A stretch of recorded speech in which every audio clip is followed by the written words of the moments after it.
இந்த வீடியோவில் இப்போ என்ன பார்க்க போகிறோம்னா, திருவள்ளூர் மாவட்டத்தில் எத்தனை சட்டமன்ற தொகுதி இருக்குது, இந்த சட்டமன்ற தேர்தலில் எத்தனை சதவீத ஓட்டு மாவட்ட அளவில் பதிவாச்சு, தாலுகா அளவில் பதிவாச்சு, எல்லாத்தையும் பார்க்க இருக்கிறோம். வாங்க வீடியோக்குள்ளே போகலாம். நம்ம பார்த்துட்டு இருக்கிறது திருவள்ளூர் மாவட்டம். திருவள்ளூர் மாவட்டத்தில் 10 சட்டமன்ற தொகுதி இருக்குது. 10 சட்டமன்ற தொகுதியை உள்ளடக்கியது தான் திருவள்ளூர் மாவட்டம்.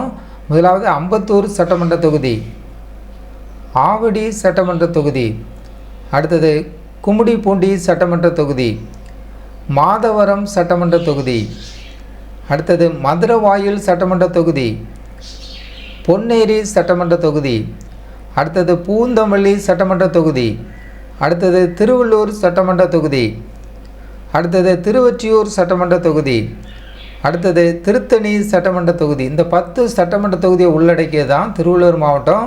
இந்த சட்டமன்ற தேர்தலில் எத்தனை சதவீத ஓட்டு மாவட்ட அளவில் பதிவாச்சுன்னா 83.76% ஓட்டு பதிவாக இருக்கிறத பார்க்குறோம். இப்போ ஒவ்வொரு சட்டமன்ற தொகுதியாக நம்ம பார்க்கணுன்னா, அம்பத்தூர் சட்டமன்ற தொகுதியில் 77.04% ஓட்டு பதிவாயிருக்கு.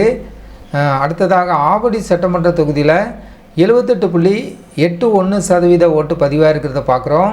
அடுத்ததாக கும்மிடிப்பூண்டி சட்டமன்ற தொகுதியில் 90.96% ஓட்டு பதிவாயிருக்கு.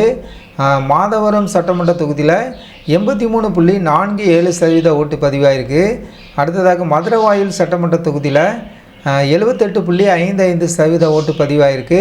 பொன்னேரி சட்டமன்ற தொகுதியில் 89.77% ஓட்டு பதிவாயிருக்கு.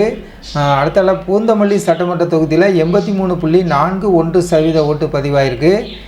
அடுத்ததாக திருவள்ளூர் சட்டமன்ற தொகுதியில் 89.51% ஓட்டு பதிவாயிருக்கு.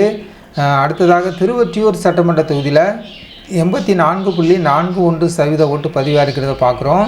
கடைசியாக திருத்தணி சட்டமன்ற தொகுதியில் 90.23% ஓட்டு பதிவாக இருக்கிறத பார்க்குறோம். நம்ம பார்த்த எல்லா சட்டமன்ற தொகுதியும் திருவள்ளூர் மாவட்டத்தில் உள்ள சட்டமன்ற தொகுதி தான். ஜனநாயக டிவி சேனலுக்கு புதியவராக இருந்தால் ஜனநாயக டிவி சேனலை சப்ஸ்கிரைப் பண்ணுங்கள்.